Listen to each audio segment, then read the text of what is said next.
Have you ever completely bonked in a workout? I did today in my second workout at CrossFit Northlake. What does bonking in a workout mean?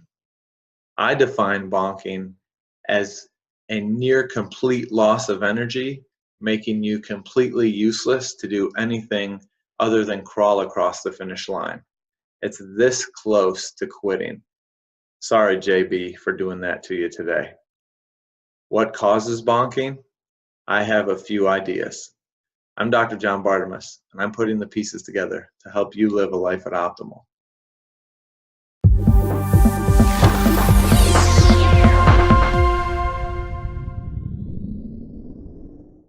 What causes the bonk, and where does the term bonk come from? Well, my wife is a former Ironman triathlete and Boston marathoner, and when she was in the triathlon scene, the triathletes would use the word bonk for someone who was, competing in the race and then just basically hit a wall and fell out of contention. And usually it was because of poor nutrition, whether pre-race, during a race, and leading up to the days before the race. So for me, bonking, I believe, is due to poor nutrition and poor preparation in terms of the nutrition needed for the working out that you're about to be doing. So what I found is when I don't have enough carbs, I'll bonk. And I usually am on top of that, but we've just recently been back from vacation. My intensity and my load in terms of training was low over vacation.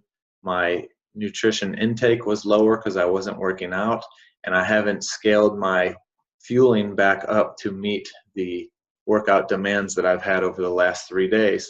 And so that caught up to me today on day 3 in the second workout, where I hit that wall, I bonked, and barely made it through to the time cap and asked my partner to carry us.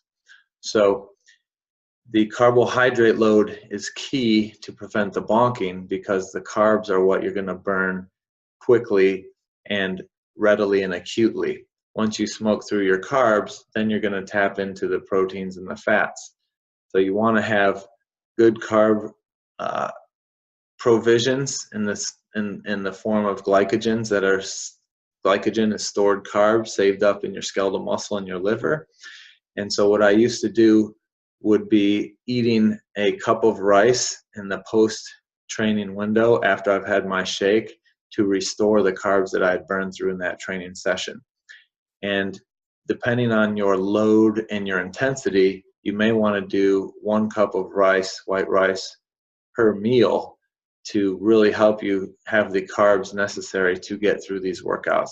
Now again, when I was doing 1 cup of rice per meal, that was when I was training competitively, more competitively than I am now, and doing 3 hours a day and multiple workouts, etc. I'm no longer doing that now, but my fueling wasn't appropriate for what I did today, so I bonked. So that's a message to me from my body to say, hey man, if you want to keep doing this, you need to feed me. So if you find yourself bonking, take that as a warning signal from your body to fuel better, both in quantity and quality.